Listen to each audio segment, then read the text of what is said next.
This is a short video to explain this clear tank upflow display that we put together for Steve.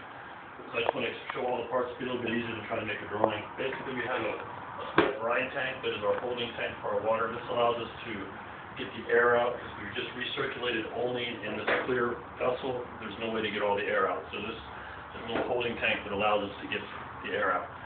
We're pulling out of this little tank into the Grumpus pump. This pump has an automatic controller on it, so it'll turn itself on or off based on the flow requirement.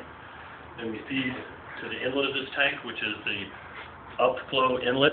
So the water goes in here, down the riser, and then up through the medium. We're coming out of the tank through this port, and we go back into the brine tank. So it all just recirculates between these two tanks.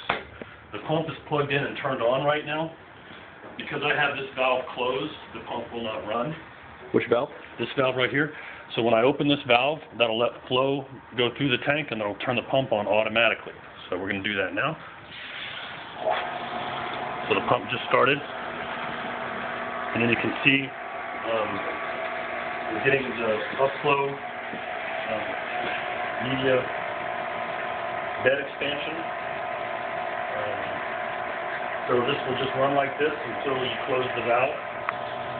What I'd recommend is when you are in your booth, don't let this run constantly because the water's going to heat up. So whatever you want to put on the demonstration, you open this valve. And then when there's no activity in the booth and you want to shut it off, you just close this valve. The pump will run for a few seconds and then shut itself off. We went with this 3/4 inch hose because that was the only way we could get to 20 gallons a minute through this vessel. This is a 10-inch vessel, so it's rated at 20 gallons a minute because there's 5 liters of one flow media in there. So 5 liters gives you a flow rate of 20 GPM. So that's why we had to go with the bigger hose. I got about 10 feet of hose for both the inlet and outlet, and we wanted to keep this hose between the brine tank and the pump as short as possible because that's the suction line, and we don't want to have any unnecessary restrictions in that line. So again, we're coming from the brine tank into the pump, out of the pump, into the upflow inlet on this tank head. We come out of the tank, back to the brine tank right in there in the top. So it's a simple system, easy to use. Simply open the valve to start it. Pump automatically turns on. You get your demonstration of your fluidization, and then close this valve. The pump is stopped. And then when you set this up, the best way to do it is you start putting water in this tank. Once this tank is mostly full, then you can turn on your pump and start filling your vessel.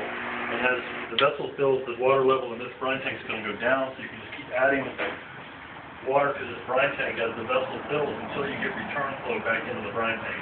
It doesn't really matter how much water is in the tank. Right now it's pretty full, but as long as you have, at least half the tank, it'll work fine. And then when you're done using it, you're going to want to disconnect this line and turn on your pump and just run this down the drain, and that'll drain.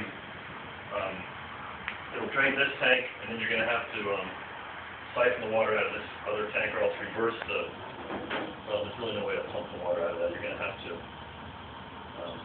Well, you could hook the inlet to the suction of the pump and take the outlet of the pump and put it down the drain. You can pump the water out of this tank too. Just make sure you disconnect the outlet because you want to make sure you break the vacuum so you can pump the water out of that tank. Any questions, give me a call, 419-193. Thanks.